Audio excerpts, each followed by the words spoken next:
Hello and welcome to my channel. A lot of times you hear about, you know, a lot of criminals, but then sometimes you do hear some stories and you wonder, is this guy really a criminal?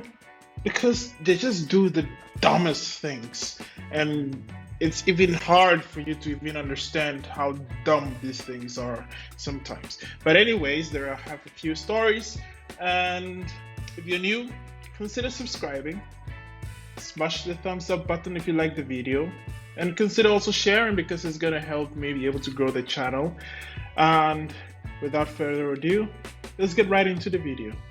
Now, the first story, I titled it, The Understanding Thief. So I'm just going to read through it quickly and then see what it is.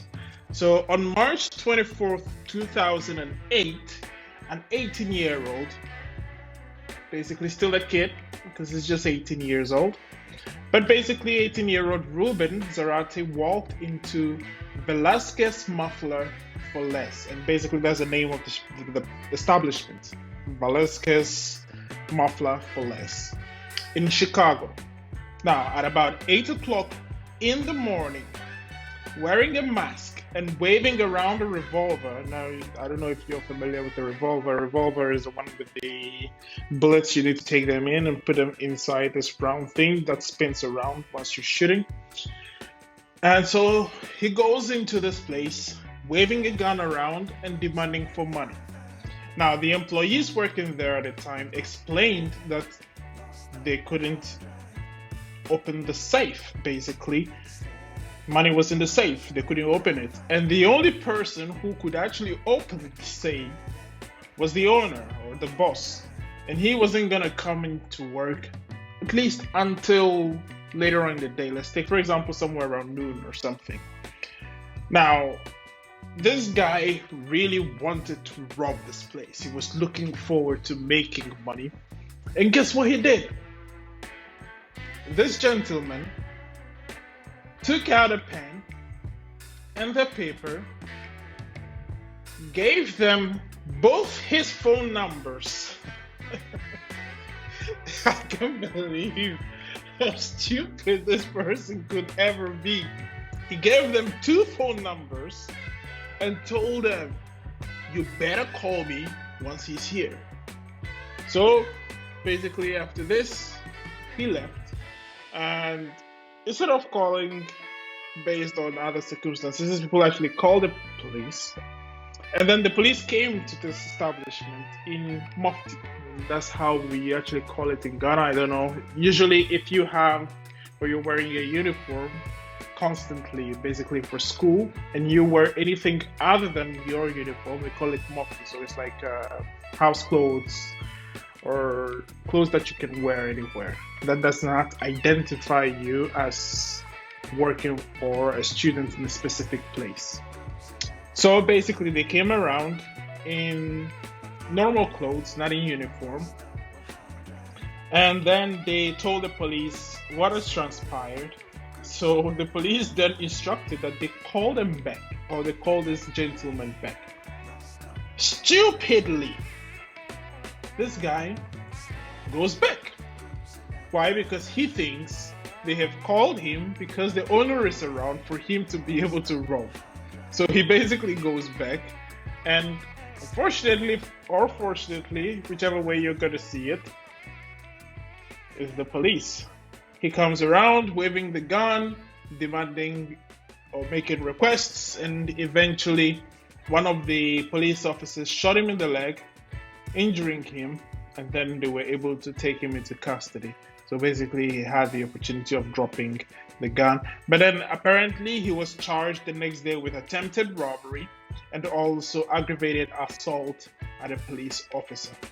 So this is just crazy, but stick with me because it gets dumber once we go further. Now, the second one is a very interesting story that I just heard when I was basically doing research for this particular video. And it's about a bank robbery that happened in 1995. Now, It was so ridiculous that I kind of understood what actually was going on, but at the same time, I didn't know how dumb this person was trying to commit a robbery, especially in his condition. So basically, in 1995, somewhere around August, there's a man called Klaus Schmidt. Now, Klaus Schmidt decided he wanted to go and rob a bank in Berlin. Now, usually, robbing a bank, you walk in, show a pistol, and then you demand for the money, which is basically what we all know from movies. Basically, all stories have to do with I come in with a gun, hey, give me the money, and then they put the money in the bank. Simple procedure, right? So basically, this guy came to the bank and was behaving a little bit erratic. So one of the tellers who was supposed to pack up the money that he had ordered asked him, "Do you need a bag?"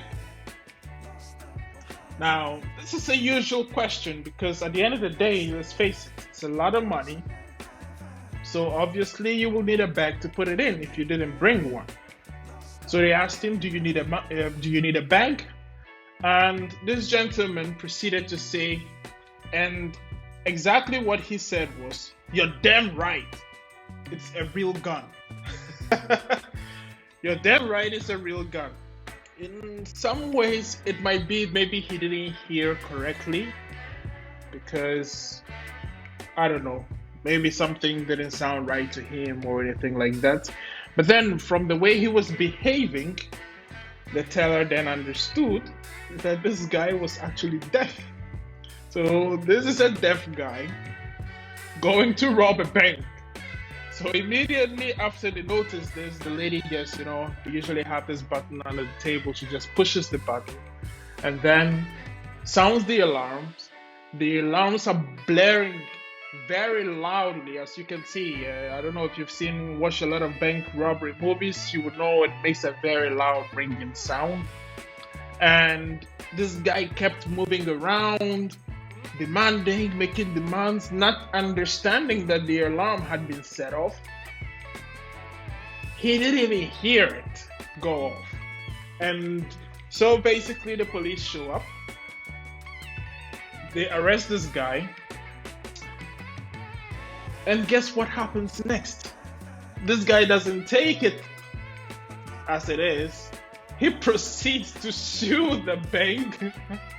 And as I see here, it says, when the police arrived, they quickly took the criminal into custody. He tried to sue the bank for exploiting his disability. Such stupidity. How can people just be so stupid? You can't hear, and yet you go to rob a bank. In other sense, I would think that maybe the teller was quite smart, because if that wasn't the case, it's probable that he might have gotten away with it if she didn't really notice that. So kudos to the teller. Now let's move on to the next. Now this is a story that apparently happened, I'm not sure exactly, because I tried to find it, but it seemed it happened here in Poland. And yeah, I'm currently in Poland. So basically in the 2000s, there was a gentleman, a small business owner, who was found by some fishermen in a lake. And so they found the body, and it turned out he was dead, deceased.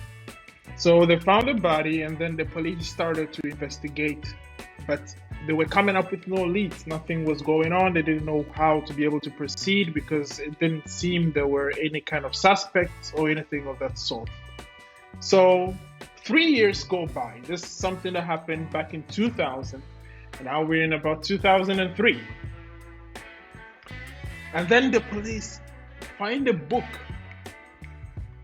So the title of the book is Amok, and it was written by a gentleman by the name of Christian Bala.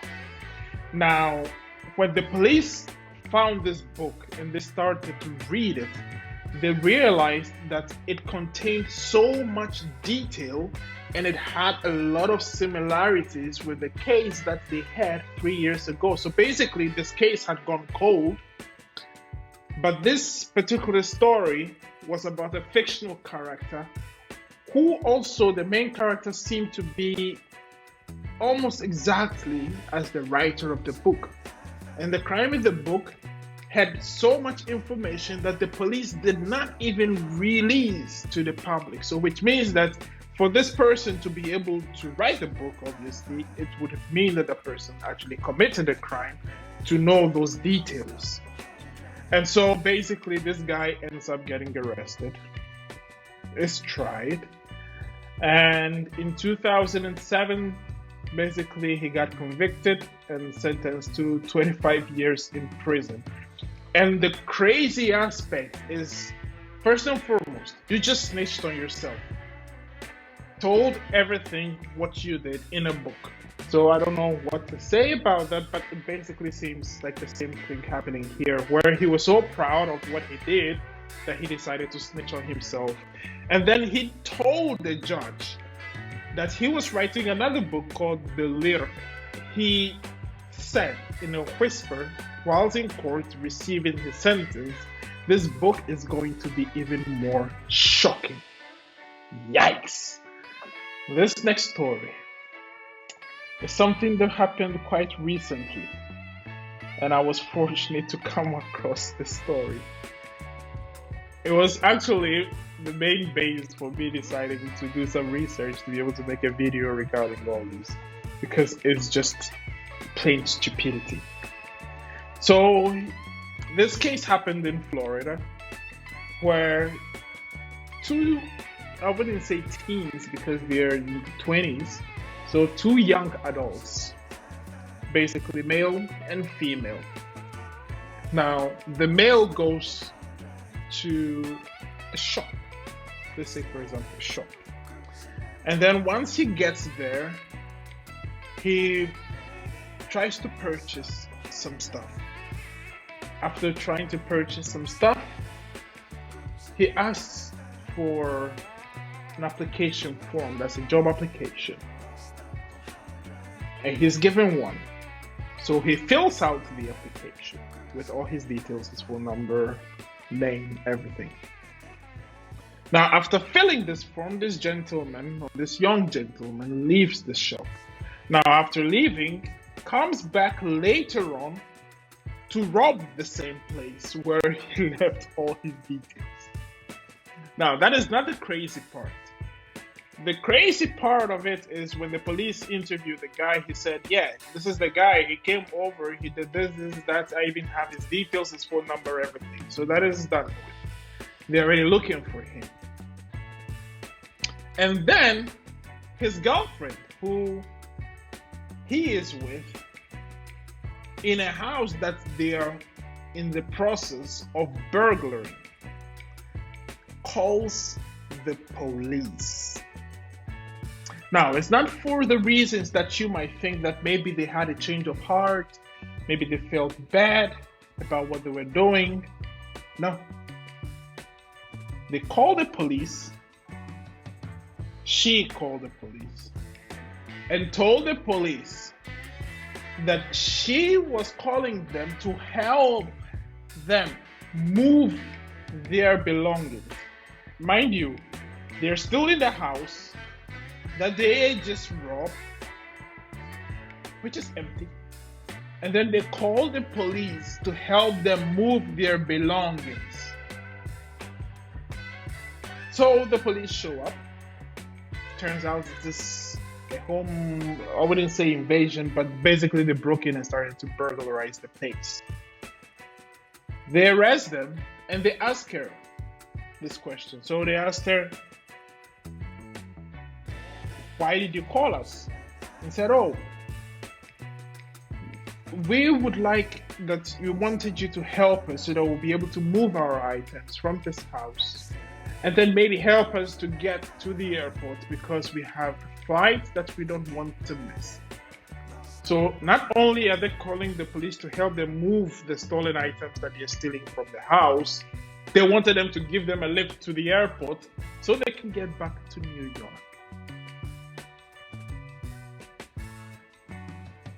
How? How stupid can a person be? It's just unfathomable. It's just crazy. You can't even understand how stupid a person can be in such a situation. Even the sheriff, whilst giving the report, said he actually couldn't believe it. It was a shock to everyone there. Like, how stupid can these people be? So basically, they made kind of like a comedy image, which you can see here on the screen. But it's just crazy how stupid some people can be. Anyway, they were arrested. The girl ended up posting bail, but the dude apparently is also wanted in another city for burglary and some other charges. They found some drugs on them. So she's been released, but he's still in jail for further charges, and they're trying to keep him in jail. Now, this final story I heard in 2021, and I laughed so hard. Even though it's not about the criminal, or anything, I just felt this should be the best way to end this particular video. Now, this particular incident happened in Turkey. Now, there's a small city close. If you look at the map, you can see you have Istanbul at the one side, and then you have this particular city of Bursa at the opposite side of it. Just like when you watch Great Gatsby, see how he sees that green light, something like that, even though it's a big stretch over the sea. Now, what happens here is quite funny. That's why I added it. This guy goes out, called Mutlu. So Mutlu goes out to a local bar where he sits with his friends and he's drinking, having fun, having a banter, just chilling with his friends. And after a while, he decided, you know what, I think I've had enough, I should go home. So Mutlu leaves this place basically to go home. And for some reason, he wanders off into the bush or into the forest. And so later, when it started to get really late and his wife couldn't really see him since he had not come home, she and the friend decided to report to the police just so that they can actually find him, so before anything bad would happen. The police organized a search party, and they go out to find Mutlu. They go around looking, and they can't find him. So they decide to go deeper into the forest to find Mutlu. It reaches a point where the rescuers in the search party start screaming, "Mutlu, Mutlu, Mutlu!" And then they hear a response, "I'm here, I'm here!" So everybody is surprised to see Mutlu, the person they're looking for, and he's there with them. Turns out, Mutlu was walking as he got lost in the forest, saw this group of people walking around who supposedly are the rescuers. He didn't know that they were actually looking for him. So he joins the search party, even having conversations with some people who really didn't know him, because at the end of the day, they don't know him. They're just trying to see if they'll find somebody in the forest or something of that sort. He joins them, and until he hears his name being mentioned, then he realizes that, oh, I'm here. And then it comes to the realization that he actually joined them to look for him. So I just found this story so hilarious, so crazy.